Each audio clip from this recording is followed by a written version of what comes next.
Love wasn't part of his plan. Most people don't fool around with Garek Wisnewski. He's a tough Chicago millionaire who brought his father's company back from the brink of bankruptcy. When a family problem is he has to pretend to date a nice girl, Garrett knows just the person to help him accomplish his goal.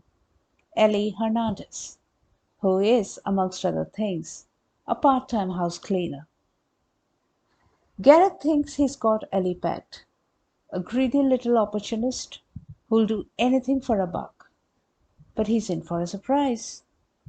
Ellie isn't impressed by money or status, and Garrett finds himself starting to want her, which wasn't part of his plan.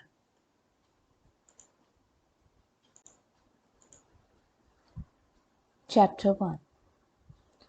The necklace was the gaudiest, ugliest piece of jewelry Garek Wisniewski had ever seen.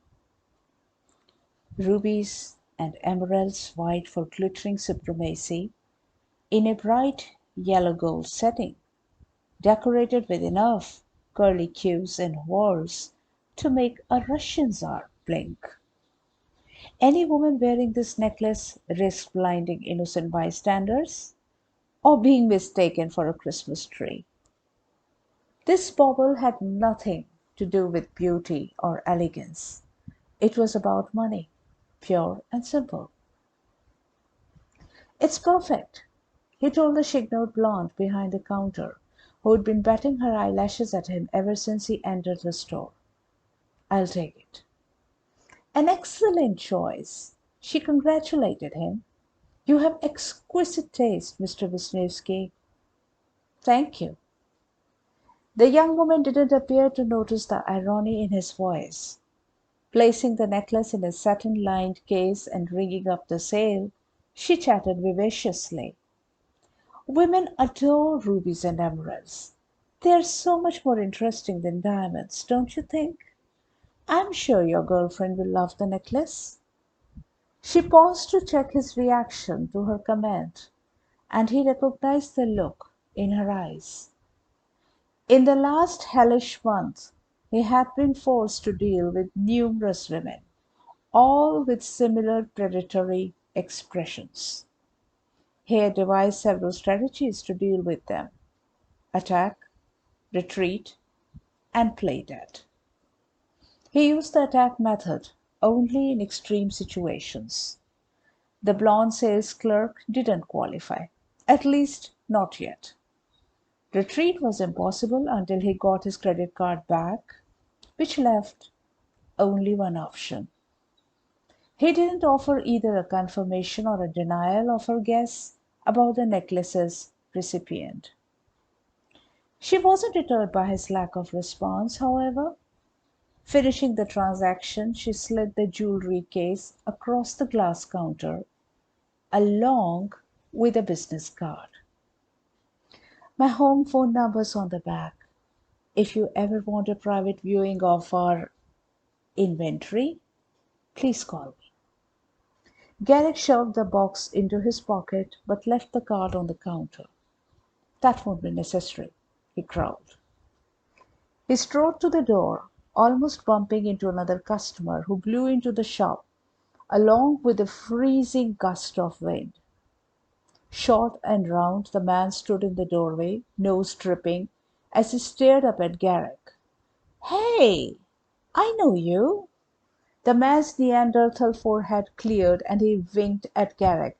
I saw your picture in the Chicago Trumpeter this morning. Hank, right?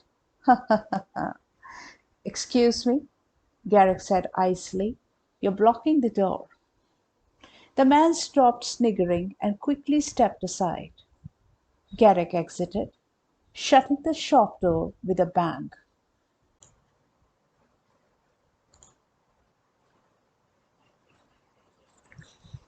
He stood on the cold, dark sidewalk, sleet singing his face and hands. He yanked on his gloves and wrapped his muffler around the lower half of his face. Annoyance marked his steps brisker than usual as he headed down the sidewalk, cursing himself for ever agreeing to talk to that damn reporter.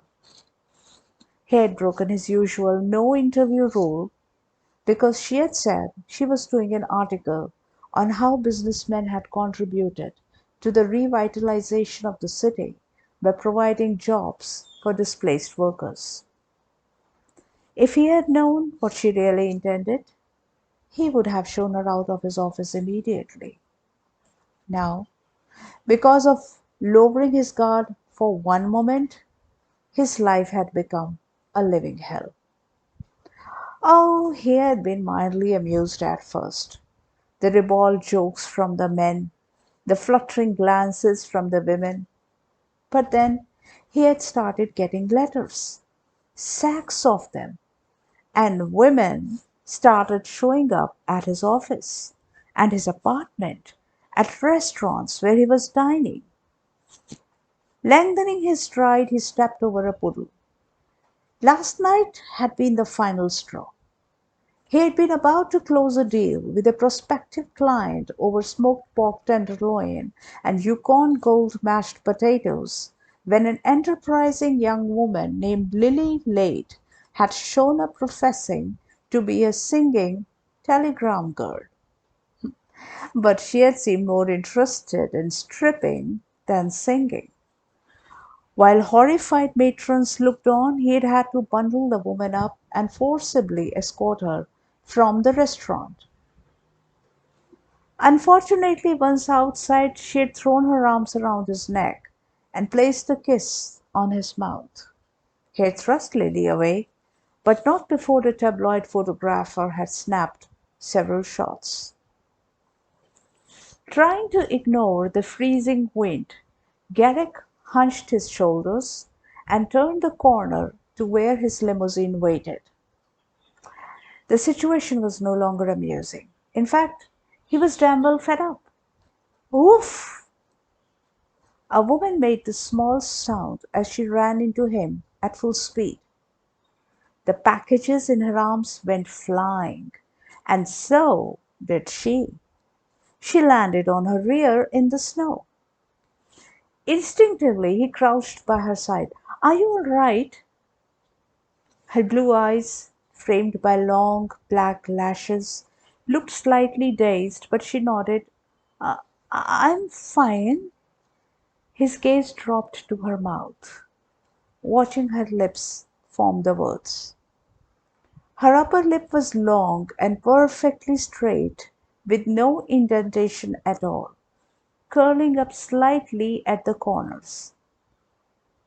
The lower lip was shorter and fuller, but not much. The effect was amazingly sensual. He bent closer to hear her over the whistling wind. I'm so sorry. It was my fault, he interrupted, dragging his gaze away from her mouth. I wasn't looking where I was going. No, I was running, trying to catch my train. Oh, my things. With only slight support from his steadying arm, she scrambled to her feet and grabbed a box that had fallen onto the ground. A turquoise scarf and tissue paper peeping out from under the crushed lid, she stuffed the box back into her bag. Are you sure you're all right? He picked up her hat and she crammed it onto her head, the bright red yarn concealing all but a few short black curls. Yes, I'm sure, she smiled ruefully, her teeth very white against the golden hue of her skin, a dimple appearing on her cheek. My packages have suffered the most, I think. Let me help you, he said, capturing a bag on the verge of blowing away. He swept several small boxes into it, his attention focused more on her than his task. She didn't seem to recognize him, a rarity these days. He couldn't see her figure, wrapped up as it was in a slightly shabby coat that was several sizes too big. But she was small, perhaps an inch or two over 5 feet, and he had felt the fine bones of her hand through her mitten when he had helped her up. He picked up a tiny pair of pink, yellow, and blue tennis shoes. He glanced at the woman again. Young, but not too young to have a child. There's mud on these shoes. I'll replace them and anything else that's damaged. Oh no, she protested immediately. It'll wash off, and if it doesn't, my niece won't notice a few spots. Oh! She hurried off to retrieve a baseball, rolling slowly down the gutter toward a storm drain. He saw a magazine, its pages fluttering in the wind. Is this yours? He called to her as he bent to pick it up. She glanced over her shoulder and nodded before reaching for the baseball. Garek picked up the magazine, then froze as he saw his own face staring up at him from the cover. His jaw tightened. Ramming the tabloid into the sack, he stalked over to where she crouched in the gutter. As she stood up, he shoved the bag into her arms. Here, he said curtly, watch where you're going next time. He stormed away, only to step directly into a puddle. Icy water splashed into the top of his shoe. Cursing under his breath, he squelched down the street to the waiting limo and climbed inside. Home, Hardeep. Yes, sir, the chauffeur replied. The car purring down the street, Garek looked out the window.